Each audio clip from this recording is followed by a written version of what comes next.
نوجبا و رهبران نظامی می‌خواستند محمد قلی خان با تمام قوایی که در دسترس بود از شهر خارج شود و در فضای باز با محمود بجنگد تا او را مجبور به عقب نشینی کند.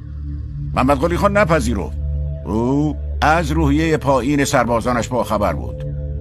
شاه تصمیم گرفت در پایتخت بماند. او سید عبدالله مشعشعی را به مقام فرمانده کل قوای صفوی گمارد. اقدام بهتران بود که شاه قبل از تنگتر شدن محاصره افغانها شهر را ترک کند.